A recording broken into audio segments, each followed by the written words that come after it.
শৈশৱ মানস ৰাষ্ট্ৰীয় উদ্যানত শেহতীয়াকৈ এটা নতুন পৰিৱেশৰ সূচনা হৈছে কাৰণ বিদেশী পৰ্যটকে মানস ৰাষ্ট্ৰীয় উদ্যানত আহি উপস্থিত হোৱাৰ পিছত সঘনাই দেখিবলৈ পোৱা গৈছে যে বিদেশী পৰ্যটকৰ আগত অসমৰ বিভিন্ন সাংস্কৃতিক জাতি জনগোষ্ঠীৰ যিবিলাক নৃত্য গীত আছে এইবোৰ আচলতে উপভোগ কৰা কিন্তু এটা যথেষ্ট ভাল পৰিৱেশৰ সৃষ্টি হৈছে।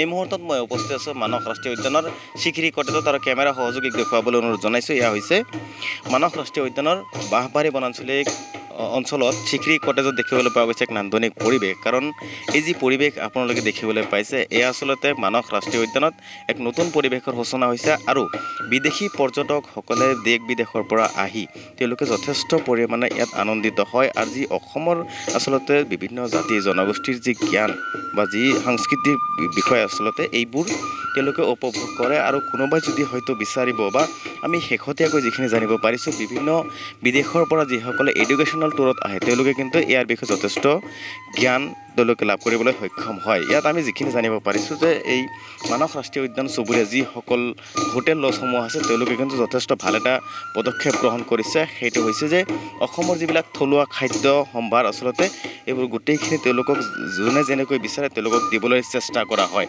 বা যি অসমৰ বিভিন্ন জাতি জনগোষ্ঠীৰ যিবোৰ গীত নৃত্য আছে আচলতে সেইবোৰ দিবলৈ চেষ্টা কৰা হয়। তো ঠিক একেই ধৰণে আমি এই পোনপটীয়া সম্প্ৰচাৰত NKTV দৰ্শকসকলক দেখুৱাইছোঁ। এয়া শিখিৰি কটেজৰ পৰা মই পোনে জানিবলৈ চেষ্টা কৰিম। আমাৰ সৈতে মানস ৰাষ্ট্ৰীয় উদ্যানৰ জীপ চাফাৰী সন্থাৰ বুবুল নাথ ডাঙৰীয়া আছে। আচলতে দাদা আজি এক ভাল উদ্যোগ আচলতে কি উদ্দেশ্য হাতত লৈ এই ধৰণৰ চিন্তা চৰ্চা কৰিছে?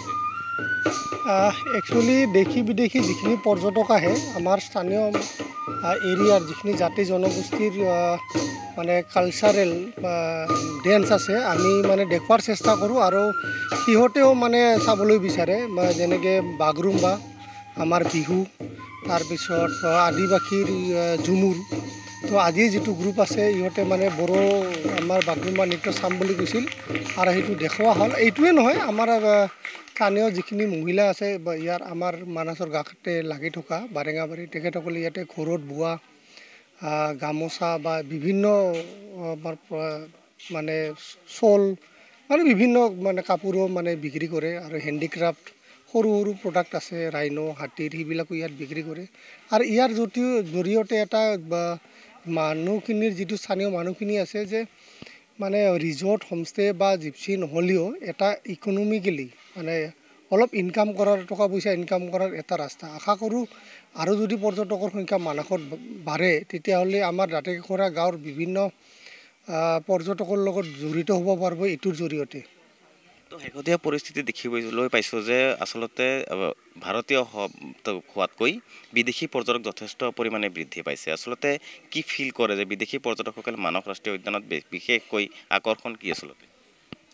একচুৱেলি 2004 পৰা ৰিঅ'পেন হোৱাৰ পিছত এটা বদনাম আজিৰ ডেটতো আছে, মই নোহোৱা বুলি নকওঁ যে মানস ৰাষ্ট্ৰীয় উদ্যানত টুৰিষ্ট আহিব ছেফ হয়নে নহয়। তো আজিৰ ডেটত এটা লাষ্ট 5 ইয়াৰ্ছত এটা ফুল কনফিডেঞ্চ এটা পিচফুল এৰিয়া আমাৰ BTC আমাৰ মানসত এটা গঢ়ি উঠিছে, যাৰ কনফিডেঞ্চতে যিখিনি কোম্পানী দিল্লী চেণ্ট্ৰেল ইণ্ডিয়াৰ কোম্পানী কাম কৰি আছে নৰ্থ ইষ্টত টুৰিজিম কৰি আছে বা পৰ্যটক আনি আছে। তো আজিৰ ডেটত মানসত অলপমান সংখ্যা মানে বিদেশী পৰ্যটকৰ সংখ্যা মানে বাঢ়ি আছে। ৰিজনটো হ'ল এটা মানে শান্তিৰ এটা পৰিৱেশ আজিৰ ডেটত BTCত গঢ়ি উঠিছে, যাৰ বাবে বিদেশীৰ সংখ্যা আৰু বিভিন্ন central India south India north ইণ্ডিয়াৰো পৰ্যটক আহিবলৈ ধৰিছে। জেনেৰেলি কিন্তু সেইটো এৰিয়াৰ পৰ্যটকৰ সংখ্যা আমাৰ ইয়াত কম আছিল। আমাৰ ইয়াতে কেলকাতা বা আমাৰ অসমৰ পৰ্যটক অহা আছিল আৰু খুবেই ভাল লাগে এইটো কথা জানি কিনে যে north India south India central India মানে প্ৰত্যেকখন ষ্টেটৰ আমি পৰ্যটকে ইয়াত মানে পাই আছোঁ ডেইলি। হয়, নিশ্চিতভাৱে দেখিবলৈ পোৱা গৈছে আচলতে বিদেশী পৰ্যটকসকলে বিচৰা ধৰণেই মানস ৰাষ্ট্ৰীয় উদ্যান কৰ্তৃপক্ষ বা মানস ৰাষ্ট্ৰীয় উদ্যানৰ হোটেল লজসমূহৰ যিসকল উদ্যোক্তা তেওঁলোকৰ চাহিদা অনুযায়ী বিভিন্ন ধৰণৰ ব্যৱস্থা ইয়াত কৰিছে আৰু শেহতীয়া পৰিস্থিতিত বিদেশী পৰ্যটকৰ সংখ্যা কিন্তু যথেষ্ট পৰিমাণে বৃদ্ধি পাইছে মানস ৰাষ্ট্ৰীয় উদ্যানত। তো এই যিটো আচলতে বিদেশী পৰ্যটক যে মানস ৰাষ্ট্ৰীয় উদ্যানত আহিছে ইয়াৰ কিন্তু এটা ভাল মেছেজ বিদেশতো যে যাব বা মানস ৰাষ্ট্ৰীয় উদ্যানৰ প্ৰসাৰৰ স্বাৰ্থত যে ভাল হ'ব সেয়া কিন্তু এটা হ'ব লক্ষণ দেখিবলৈ পোৱা গৈছে।